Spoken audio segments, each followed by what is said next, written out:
And I don't know when, and I don't know how, but I feel something starting right now. Another review. Mark! What it is, Optimist, and welcome back to the channel, Optimist Forever. I am your host, Frank. If you're not up to date with the Disney classic canon with the OG film released in '89, you probably got stuck living under a sea rock. This live-action adaptation is a reimagining of the original, same story, same, well, everything. With a few little add-ons to the film that expands the runtime, such as new songs, scenes that were not created in the animated version but are still pretty relevant. And the animated version is like an hour and 20-ish minutes versus this live adaptation of The Little Mermaid is about 2 hours. It's like Disney downloaded a DLC from somewhere and turned it into a live action, and this is what we got. Now let me just say that per the time that I came out of the theaters after watching the live action Little Mermaid on Thursday evening, I came out of there just smiling, still singing under my breath, Under the Sea, because I just had a blast. And I just want to start off with that, the performance from the cast. I honestly can't say enough about how brilliant the casting choices for the characters are. Halle Bailey just knocks it out of the park, or in this case, out of the sea. Captivating Ariel's essence, personality, and her voice. This is the Ariel we all know and still love to this day. My all-time favorite moment was seeing more of her curiosity, her grace, and that free-spirited personality that she carries that we all know, and see how it plays out in the world above. And you can see a lot more of that attitude after she loses her voice and she's on land. She meets Eric and they both go on their like little outing. She's like this kid who you really just need to keep an eye out and in case she runs away, and also remind her what not to eat. Now, speaking of Eric, I love the fact that they've added more depth to this character. And we're even introduced to his mother, which has never been shown in the animated version, how any of the two parents. Yeah, but it's one of those relevant add-ons to the story that I mentioned earlier. And honestly, knowing Disney classics when it comes to kingdoms and whatnot, we barely get to learn about princess backgrounds and experiences that will make us care more about them. And I'm glad they wrote this for Eric. And I obviously can't leave out the MVP of Disney villains on the side, because if I do, I'm just committing a terrible sin. I'm talking about the one and only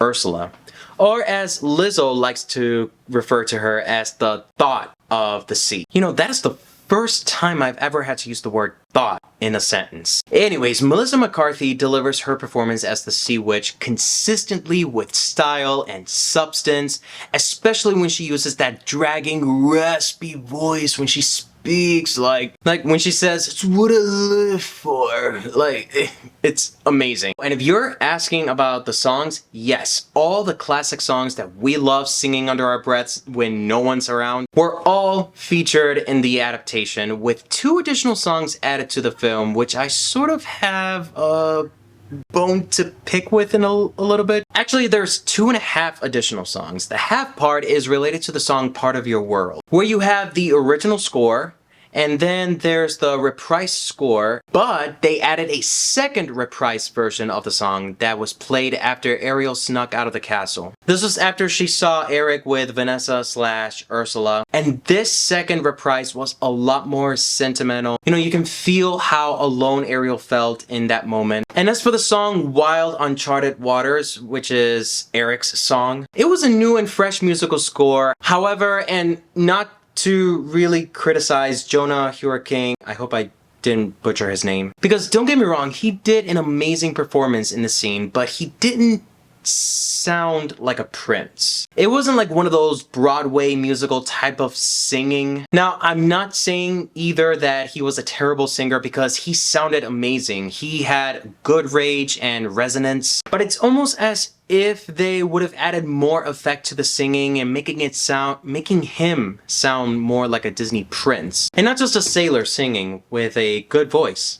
and a handsome face. Now, the visuals of this film is overall vibrant, at least 75%. I mean, I would say that the visuals is one of the takeaways from this film. And honestly, I would say is what did retain everyone's investment in the story, at least in my experience when I watched it at the movie theaters, and everybody was really brought into the motion picture. As far as the special effects, and this brings me to the whole reimagining piece that I mentioned, it does look like the filmmakers were gearing more towards like the realistic vibe of it, like the realistic aspect to how sea animals would look like, but still add the voiceover effect. And looking back, I know that the images of Flounder, Sebastian, and Scuttle were released. It was a little hard to chew on, but then you sort of get used to them as you begin to expect the story to go as it did in the animated version, and you just forget like, oh, well, it's no big deal. Another good example that I was a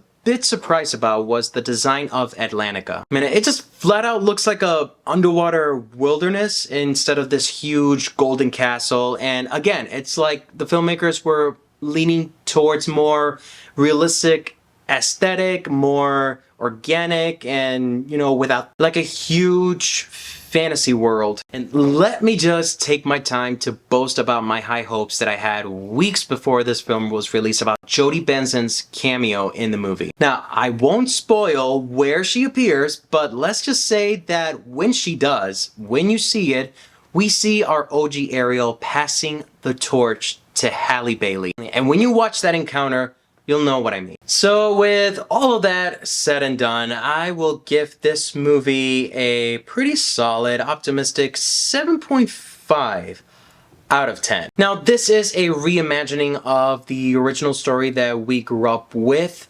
and from what we know within the past couple of years of live action movies, not all of them weren't that great. But if I were to take them and build like a top 5 favorite, this one would end up on my top 5. Is it recommendable? Absolutely yes. For families who wants to take their kids to go see this movie, absolutely. For those who grew up with the animated version still in their hearts, definitely as well. Now, is it rewatchable? About 50-50. It would only depend, like, you know, if you're having a family movie night and your kids want to rewatch the movie again and relive that magic. So until next time, guys, stay cool and stay safe and keep watching movies the way they were meant to be seen on the big screen with everybody else, because it's always better when we watch together. Enough said.